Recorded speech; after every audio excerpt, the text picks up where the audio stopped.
Sharq shaharlarining birida Said ismli boy yashardi. U yoshligidan boylikka intilib, butun hayotini savdoga bag'ishladi. Uning karvonlari sahrolar va dengizlar orqali o'tar, sandiqlari tillaga to'la, uylari esa qimmatbaho gilamlar va zebu ziynatlarga to'la edi.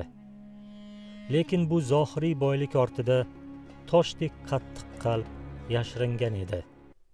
Said kambag'allarga yordam bermas, ochlarni to'ydirmas, yetimlarning holidan xabar olmas edi. U o'zidagi mol-u dunyo Allohning menga bergan ne'mati deb hisoblar. Bu boylik meni jannatga yetaklaydi. Alloh suygan bandasiga boylik beradi, deb o'ylardi u. Savdogar Said qariganida hajga borishga qaror qildi. Butun shahar bu haqda eshitdi. U xalqqa katta ziyofat, sadaqalar berdi. U o'zining bu qilgan ishidan faxrlanar. Endi hajga borib kelsam, odamlar meni yanayam hurmat qilishadi, deb o'ylardi. U hajni ado etdi. Ka'bani tavof qildi. Arofat tog'ida turdi. Shaytonga tosh otdi. Ammo bularning barchasi chin ixlos bilan emasdi. Haj safardan qaytib kelganida odamlar uni dabdaba bilan kutib olishdi. Xalqqa osh berdi. Kambag'allarga oltin tangalar tarqatdi.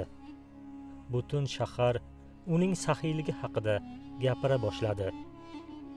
Lekin oradan ko'p o'tmay savdogar Said vafot etdi. Uni hurmat bilan dafn etdilar. Odamlar uni orqasidan omadi bor ekan, hajdan kelib vafot etdi. Albatta, Alloh uni jannatga kiritadi, deb duolar qilishdi. Ammo o'sha kecha savdogarning qo'shnisi kambag'al lekin taqvodor bir inson tush ko'rdi. Tushida Said uning qarshisida paydo bo'ldi. Uning yuzi qorayib ketgan, tanasi olovda yonib, kul bo'lgandi. Ko'zlarida qo'rquv va iztirob bor edi. "Birodar", deb pichirladi u titroq ovoz bilan. "Odamlarga ayt, meni hajim qabul bo'lmadi. Men shunchaki obro' uchun borib kelgandim. Ammo qalbimda hech qanday taqvo yo'q edi. Odamlarga ko'p oltin berdim, lekin kibr bilan meni maqtashlari uchun bergandim. Men azobdaman, ruhim bezovta. Sen taqvodor odamsan, meni duo qil." Shunday deb savdogar ko'zdan g'oyib bo'ldi.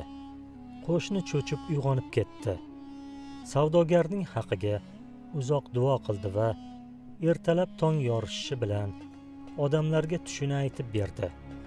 Buni eshitgan odamlar kichkina, ixlos bilan qilingan amal namoyishkorona, kibr bilan qilingan katta amaldan afzaldir, deyishdi ular.